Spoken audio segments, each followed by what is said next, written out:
Assalamualaikum warahmatullahi wabarakatuh. Pada video ini kita akan menjelaskan secara singkat mengenai materi dan dari mata kuliah advokasi dan komunikasi kebijakan, yaitu pengantar advokasi kebijakan, dasar kebijakan publik dan teori advokasi kebijakan, komunikasi politik dan komunikasi kebijakan, analisis stakeholder dalam advokasi kebijakan, framing isu dan strategi pesan advokasi kebijakan. Sebelumnya perkenalkan, nama saya Bagas dengan NIM akhiran 047. Saya Samaluan dengan akhiran NIM 33. Pembahasan pertama mengenai advokasi kebijakan. Advokasi kebijakan merupakan upaya yang dilakukan secara terencana dan strategis untuk mempengaruhi keputusan pemerintah agar kebijakan yang dihasilkan lebih berpihak kepada masyarakat. Tujuan utama dari advokasi adalah mendorong perubahan atau perbaikan kebijakan demi kepentingan publik. Dalam prosesnya, advokasi dilakukan melalui beberapa tahapan, yaitu mulai dari mengidentifikasi masalah, melakukan penelitian, menyusun strategi, hingga melaksanakan kampanye. Selain itu, advokasi juga melibatkan berbagai pihak atau stakeholder seperti pemerintah, organisasi masyarakat, dan masyarakat itu sendiri. Pembahasan kedua mengenai konsep dasar kebijakan publik. Kebijakan publik adalah segala tindakan atau keputusan yang diambil oleh pemerintah untuk menyelesaikan permasalahan masyarakat. Tujuan dari kebijakan publik adalah untuk meningkatkan kesejahteraan dan menciptakan kondisi yang lebih baik bagi masyarakat.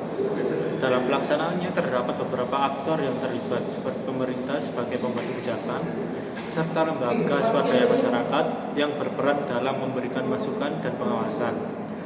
Contoh kebijakan publik antara lainnya adalah program jaminan kesehatan, program vaksinasi, dan bantuan pendidikan. Pembahasan ketiga mengenai teori advokasi kebijakan. Advokasi kebijakan merupakan proses sistematis untuk mempengaruhi pembuatan kebijakan agar menghasilkan keputusan yang lebih baik. Menurut para ahli, advokasi dilakukan melalui komunikasi, negosiasi, dan kerjasama antar berbagai pihak. Terdapat beberapa tahapan dalam advokasi kebijakan, yaitu identifikasi masalah, penyusunan strategi, komunikasi dan lobbying, serta mobilisasi masyarakat. Advokasi juga memiliki dampak yang penting, yaitu dapat menciptakan perubahan sosial dan membuat kebijakan menjadi lebih responsif terhadap kebutuhan masyarakat. Lalu pembahasan yang keempat adalah komunikasi politik adalah cara menyampaikan informasi politik kepada masyarakat untuk membentuk pemahaman dan opini melalui peran polisi partai dan media. Sementara itu, komunikasi kebijakan adalah penyampaian kebijakan pemerintah agar bisa dipahami dan didukung oleh masyarakat.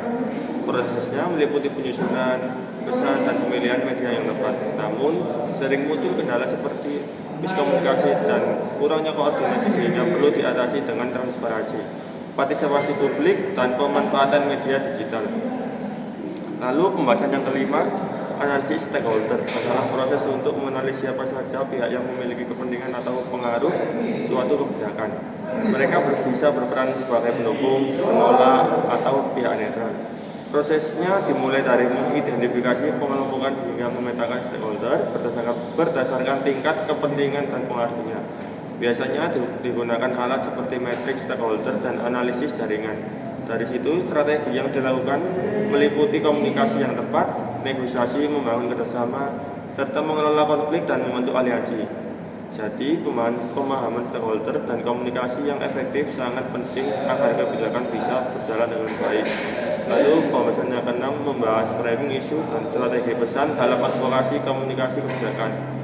Framing adalah cara kita menyusun pesan supaya orang mendengarnya dan memahami, menafsirkan suatu isu sesuai sudut pandang yang kita inginkan. Dalam advokasi, framing sangat penting karena ia membantu kita mengalihkan perhatian publik dan membuat kebijakan pada aspek tertentu dari suatu masalah. Dengan framing yang tepat, kita bisa mempengaruhi persepsi publik dan memperkuat terhadap kebijakan yang kita perjuangkan. Selanjutnya, strategi pesan dalam advokasi kebijakan. Strategi pesan yang efektif dimulai dengan menyesuaikan pesan sesuai audiens, menggunakan bahasa yang mudah dipahami, serta nada yang tepat akan terhubung secara emosional. Berkuat pesan dengan cerita nyata yang menyentuh perasaan dan data serta visual yang mendukung argumen kita. Yang terakhir ada lakukan evaluasi untuk mengukur dampak pesan lalu sesuaikan strategi berdasarkan feedback akan semakin efektif. Intinya, framing dan strategi pesan yang baik adalah kunci sukses advokasi dan komunikasi kebijakan. Sekian dari saya, terima kasih. Sekian presentasi dari kelompok kami. Apabila ada salah kata, mohon dimaafkan. Wassalamualaikum warahmatullahi wabarakatuh. Laban al yawre